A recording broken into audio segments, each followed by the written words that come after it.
I don't know what the burnout is like on takeoff, but yeah, it burned quite a bit faster than I expected. There is the runway just off your right side in about a mile. Do you see that? That's McCord Field. Oh man, those guys will rough me up if I tried landing there. I think I might mess something up there too. I wouldn't want to do that. Hopefully, they probably got anti-aircraft. No, they don't have any of that stuff. We're just trying to find a place for you to land safely. Yeah, not quite ready to bring it down just yet, but holy smokes, I gotta stop looking at the fuel because it's going down quick. Okay, Rich, if you could you start a left-hand turn, and we'll take you down to the southeast, please. This is probably like jail time for life, huh? I mean, I would hope it is for a guy like me. Okay, very good, thank you. Right now he's just flying around, and he just needs some help controlling his aircraft. Very good. Nah, I mean, I don't need that much help. I played some video games before. I would like to figure out how to get this cabin altitude. Like, I know where the box is. I would like to get some, make it pressurized or something so I'm not so lightheaded. Minimum wage. We'll chalk it up to that. Maybe that'll grease the gears a little bit with the higher up. Damn it, Andrew! People's lives are at stake here. Now, Rich, don't say stuff like that. Nah, I just told you I don't want to hear no one. I just want you to whisper sweet nothings into my ear. So let's bring in our aviation specialist, Glenn Farley. Glenn, on the one hand, this guy knew enough about airplanes as a mechanic, and we just got confirmation from Horizon that it was one of their mechanics. He knew enough about that plane to get it off the ground, but clearly in that discussion with the tower, he didn't know everything about that plane, and he was in over his head. It certainly seems to be. Again, cockpits are very busy places, even with two pilots flying it, which is what this is. He is obviously, I don't know if he has a pilot's license to fly anything. He talked about flying video games. Maybe that was his experience. He obviously needed to know, or at least luck into managing to get this thing onto the runway to take off. He had to know what airspeed he had to hit in order to rotate and get this airplane into the air. He was surprised at how quickly it was burning fuel. Apparently he had about 2,100 pounds left. This is an airplane when fully loaded is over 11,000 pounds of fuel on board. That's how aviation measures it, and how many pounds of fuel do you have. And he was, he's talking about, okay, does McCord have anti-aircraft weapons that are going to shoot him down? He's kind of all over the place. We believe there's going to be more audio that's going to come out of this as we go forward. That's going to probably give us some other clues, but I think that there's a question is, was he going to be able to get this airplane down? There's a pretty generous runway there at McCord Air Force Base. Potentially he could have gotten that, and they would have obviously worked with him as they were working with him. But it's just the whole night's been crazy. As we're looking at the crash scene, Greg, you're from the South Sound. You know this area very well. Ketron, a very small island, 220 acres, and we're looking at where this plane landed on that island to give people an idea of where Ketron is. So if you're going across, it's right across from Steilacoom. If you've ever played Chambers Bay Golf Course, you'd look at it and you would see it off to the south there. If you're coming across the Narrows Bridge, headed toward Gig Harbor, it would be off to your left, which it's hard to see from the old bridge with the new one there. But if you're headed from Gig Harbor to Tacoma, you look to your right. It's a sliver of an island. Runs, lengthwise. I don't even think it's a half mile wide, or maybe a quarter mile wide. It's not very big at all. Yeah. It's down there, but you first see Fox Island. Down there next, you'll see Ketron, and right around there's Anderson and McNeil as well. But it is tiny, and you've got, I have a friend with a cabin on Ketron. She was not there, was thinking about being there this weekend. I'm glad she wasn't. But you've got maybe 11 maybe cabins there, or homes, and most of the people live there year round, but like I say, not everybody. And the northern island, the northern part of the island is where I've been. It's a little more populated than the south, but they're kind of all spread out on the water. And it's amazing to me that from what we're hearing, that there wasn't more damage or anybody on that island injured or killed. I just find it amazing. That's remarkable. Yeah, right now they're not sure, but it says right now it looks like no buildings were hit when this plane went down. You know, the other part of this story was what was happening at SeaTac, and there was a ground stop. All planes coming in and out of SeaTac, just full ground stop at the time. And Natalie Swaby's been sort of keeping tabs on developments at SeaTac all night. So let's go to her right now. Natalie. Oh, yeah, that ground stop, Amanda, definitely creating some chaos here tonight. Let me tell you right now what you see. A lot of people here on baggage claim. I've been talking with some of them, and they're saying over and over again about 2-hour delays is what they were dealing with sitting on the plane. In some cases, they tell me that their pilot gave them some information, the most that they were able to relay to them, but in other situations, they say they were getting conflicting reports. People told me they did see the tweet from Alaska Airlines talking about the unauthorized takeoff of a Horizon plane. Just listen to some of the reaction that we heard here at SeaTac tonight. 2 hours behind, so. She's on the tarmac and they have no idea when she's going to be in. It's really scary, and what's odd to me is that an individual could take off with a plane, a major plane like that, without 2 people required to start the engine or something. You know, it's just security-wise, it's pretty crazy. She's been texting me. She's there with her husband and a 16-month-old baby. So, and the baby is, you know, it's past her bedtime, and she's sort of not understanding. She's going, time to go. Where's Nana? Where's Nana? All I know is that we landed, and we were sitting in a long line just waiting, and the pilot was a pretty cool guy. He came on, and he let us know that it was something that happened. It wasn't really that bad to me, but I do know people on the plane that were kind of panicking. No, they didn't tell us anything. They said there was some kind of emergency somewhere on the runway. Well, it was just confusing because we weren't told very much, apparently because the pilot himself didn't really know very much. We were told there would be a delay or some sort of emergency. At first they thought it was some type of medical emergency with Horizon plane. And then later the pilot came on and said that it was on social media that someone had stolen the plane and was flying around. And so that's basically all we knew. We were delayed coming into the airport about an hour or so. My reaction is there's a lot of crazy in this world, you know, and it can be very scary. And you heard what she said there, just a very scary night. Now, talking with some of these people, like I said, they said it was like about 2 hours of a delay for them, but many of them told me when they learned about the details of what went on, they were just grateful. They realized the potential for the situation, that it could have been much worse, and they were just, again, grateful that it wasn't worse than it was. Live at SeaTac, Natalie Swaby, King 5 News.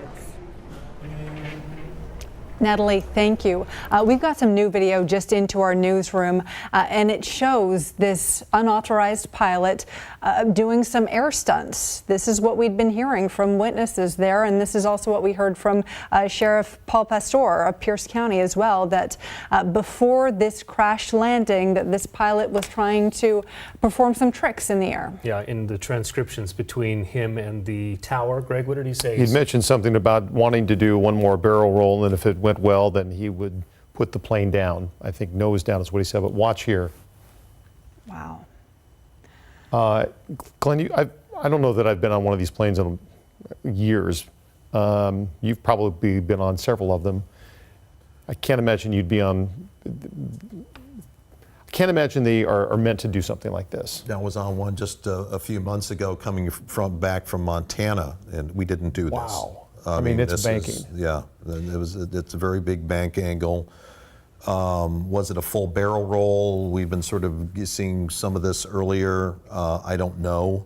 It's a little hard to tell. Maybe it was.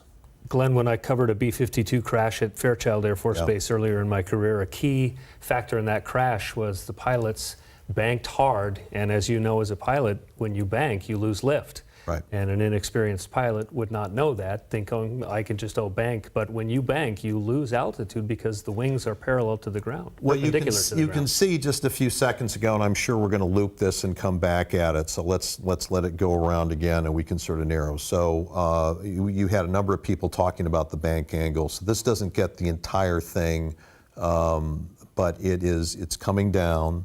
He is going to get very low to the water. You can see him relative to the horizon and to the island right by him. I don't know how many feet over the water, but it's not a lot. And then he comes back up again. Was it a full barrel roll? We don't know. I mean, one of the things, this is what the flight data recorder is going to tell us when they get it. And in all odds, it will be there. We're also going to have the cockpit voice recorder. On the cockpit voice recorder is also going to be all sorts of beeps and chirps and noises that are made by devices, warning devices, like stall warnings, etc., in the cockpit that are also going to get picked up here. So you're going to have radar tracks. You're going to have the flight data recorder, which is going to be able to tell us a lot about what this airplane was doing, the position of flaps, the engine, how fast the engines were going, and how high they were. And then you're going to have everything that was going on in the cockpit, including those beeps and squeals. So in this age of social media, it's not surprising that the chief operating officer from Horizon Air has issued a statement essentially confirming that company's worst nightmare. This was one of their employees, a mechanic who in fact did this. So this is Chief Operating Officer Constance von Muehlen. Take a listen. Good evening. I'm Constance von Muehlen, the Horizon Air Chief Operating Officer. I'm sorry to share with you this evening that at approximately 8 p.m., one of our Q400 airplanes made an unauthorized takeoff from SeaTac Airport. We believe it was taken by a single Horizon Air employee and that no other passengers or crew were on board. Shortly thereafter, it crashed near Ketron Island by South Tacoma. Our hearts are with the family of the individual aboard, as well as all our Alaska Air and Horizon Air employees. We will provide more information as it becomes available. So in the public relations world, when things happen like this, the company is doing what good PR people advise them to do, and that is say what you know, own it right up front, and then have compassion as you move forward. So we're hearing that was our first statement from Horizon's Chief Operating Officer. And maybe that came earlier because it wasn't, I mean, this could have been obviously way worse.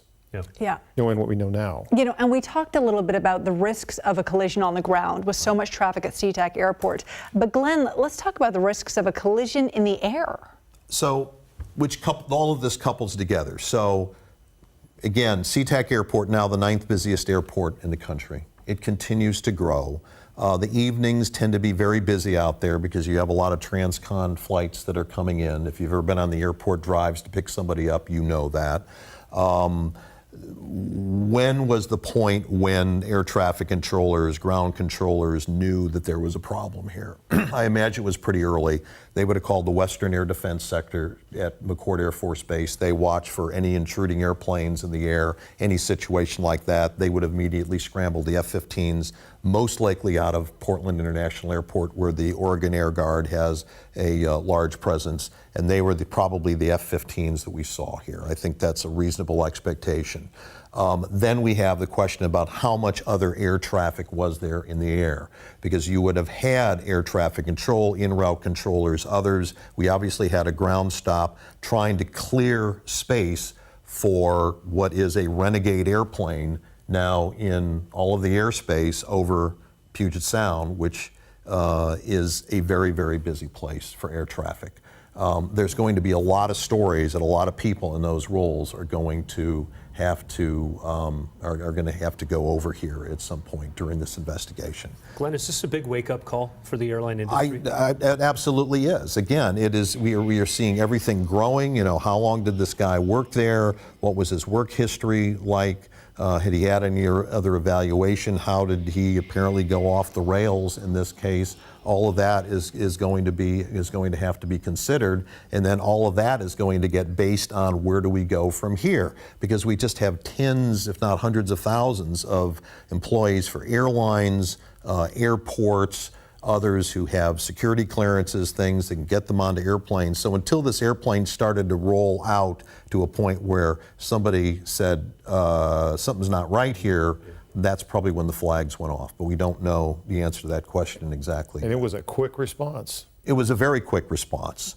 And then the other piece of this is, where was this airplane going to end up? I mean, the fact that we have one fatality out of this thing tonight seems to be nothing short of a miracle. We don't even have a structure apparently on the ground that was damaged by this. And thank goodness it wasn't terrorist And this related, is, I mean, this because is we had such a hugely with populated. 40,000 people across the street at Safeco Field, so thank God it wasn't that. Amy Marino standing by in Stillicum right now. Amy, I know you've been talking with witnesses, people who saw this plane, saw the F-15s, and then saw the big fireball too.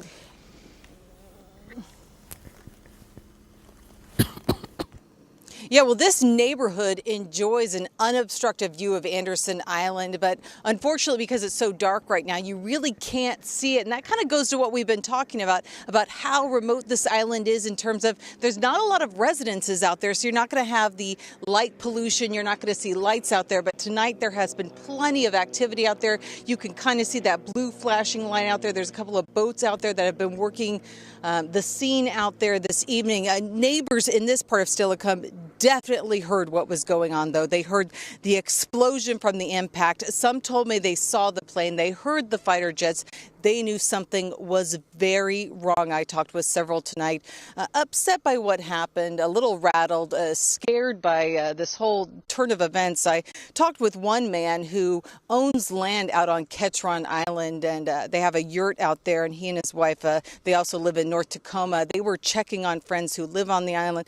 They were checking on people who live on Ketron Island, concerned about how people are doing, concerned about whether this fire may spread. They tell us there's not firefighting equipment out on the island, and we saw that with the ferry taking firefighting equipment out there. They were very concerned about the conditions and whether this could end up affecting some structures.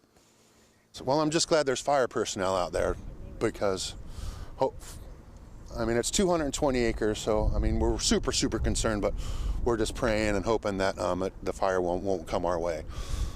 And with the way the wind's blowing, it's really hard to tell right now, and luckily it's not as hot or as windy as it has been the last couple of days, so that's kind of encouraging for us. But you know, we're just real anxious, and as you could well imagine. But yeah, special place for you. Yeah, oh, absolutely. It's a really special place.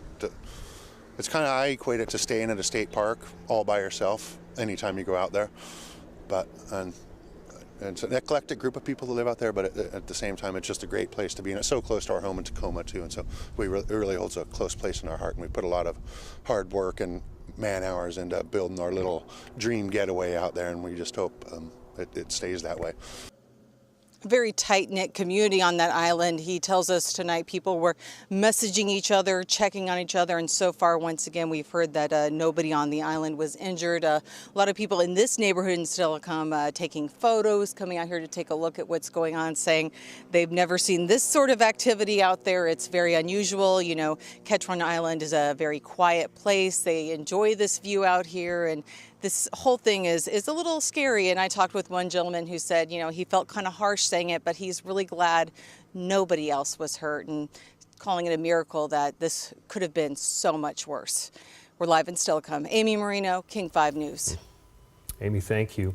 So Glenn, this pilot and the air traffic control, they had a lot of options to try to get this guy down, but it turns out that he probably wasn't interested in that.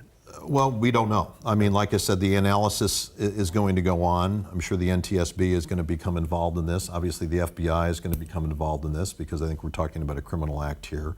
So there's going to be a lot that's written about this going forward, and I think is likely to result in a lot of change. Let me talk, if we can bring up the picture of a Q400 again, right there. So let's not minimize the size of this airplane. A Q400 carries 76 passengers. It's 107 feet long.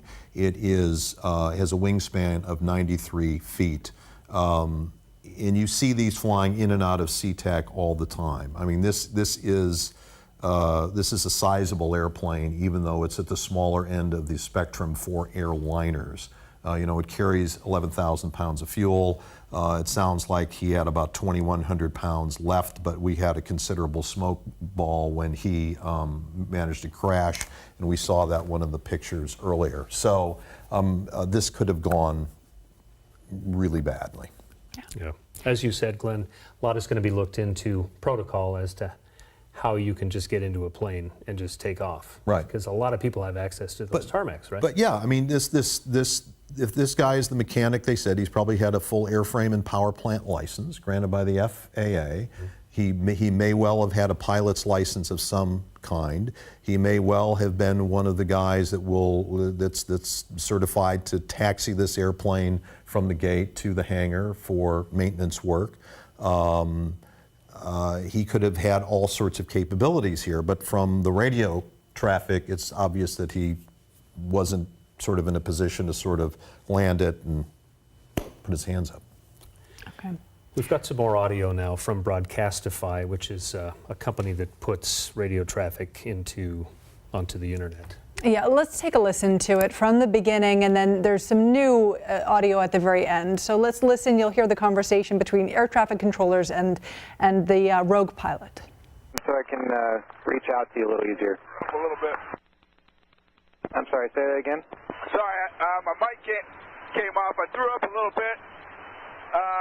You know, hold on.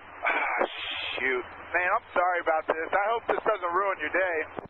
Just flying the plane around, you seem comfortable with that? Oh, hell yeah, it's a blast, man. I played video games before, so I know what I'm doing a little bit. Okay, and you can see all the terrain around you. You've got no issue with visibility or anything? Nah, everything's peachy clean. Just did a little circle around Rainier. It's beautiful. I think I got some gas to go check out the Olympics. And, yeah. Yeah, that's all mumbo jumbo. I have no idea what all that means. I wouldn't know how to punch it in. I'm off autopilot. Take me to the jets? No, I'm not taking you to any jets. I'm actually keeping you away from aircraft that are trying to land at SeaTac. Oh, okay. Yeah. I don't want to screw with that. I'm glad you're not, screwing up everyone else's day. On account of me. I'm down to 2,100. I started like 30-something. 100 pounds of fuel. Rich, you said you're at 2,100 pounds of fuel left? Yeah, I don't know what the burnout is like on takeoff, but yeah, it burned quite a bit faster than I expected. There is the runway just off your right side in about a mile. Do you see that? That's McCord Field. Oh man, those guys would rough me up if I tried landing there. I think I might mess something up there too. I wouldn't want to do that. Hopefully. Oh, they probably got anti-aircraft. No, they don't have any of that stuff. We're just trying to find a place for you to land safely. Yeah, not quite ready to bring it down just yet, but holy smokes, I gotta stop looking at the fuel because it's going down quick. Okay, Rich, if you could you start a left-hand turn, and we'll take you down to the southeast, please. This is probably like jail time for life, huh? I mean, I would hope it is for a guy like me. Well, Rich, we're not going to worry or think about that, but could you start a left-hand turn, please? A grounds crewman with Horizon, I guess. And okay, very good, thank you. Right now he's just flying around, and he just needs some help controlling his aircraft. Very good. Nah, I mean, I don't need that much help. I played some video games before. I would like to figure out how to get this cabin altitude. Like, I know where the box is. I would like to get some, make it pressurized or something so I'm not so lightheaded. Rich, what's your altitude? Wow, so that's the back and forth between air traffic control and the pilot, who is a mechanic, confirmed by Horizon Airline. It's sad to hear that because he was clearly not connected with what he was doing. He was almost laughing about it, and it spoke to his mental state. And we just got a tweet from Governor Jay Inslee, and we'll throw it up here for you so you can see it. There are still a lot of unknowns surrounding tonight's tragic incident of a stolen Horizon Airlines plane. The responding fighter pilots flew alongside the aircraft and were ready to do whatever was needed to protect us, but in the end, the man flying the stolen plane crashed. So that from the governor tonight. So I think tonight, as we wrap up our coverage, here's a little bit more from the governor. I want to thank the Air National Guard from Washington and Oregon for scrambling jets to keep Washingtonians safe. Those pilots are trained for moments like tonight and showed they are ready and capable. As we wrap up our coverage tonight, I think we can walk away knowing that this could have been so much worse, there's one known fatality, and that's the pilot himself. This was a suicidal 29-year-old man, according to authorities, that he did steal this Horizon plane from SeaTac Airport, that he was able to get it up off the ground, that he was able to fly around, caused a great scare over much of our region tonight. Those F-15s scrambled from Portland, and ultimately this plane went down over Ketron Island. Let me say one thing here, and you heard it in that tape with the air traffic controller, whoever that was. There was a lot of professionalism that was executed tonight, and the governor is right about the Air National Guard from both states. They were both deeply involved here, as well as the personnel for the FAA to make this to minimize. Calm and cool. Out of time, but Glenn, NTSB obviously is going to be sending a team out. That's clear. Yeah. Okay. Well, we appreciate you joining us tonight. Thank you for watching, and we will have much more coverage on king5.com throughout the night and on the news tomorrow morning beginning at 6 a.m.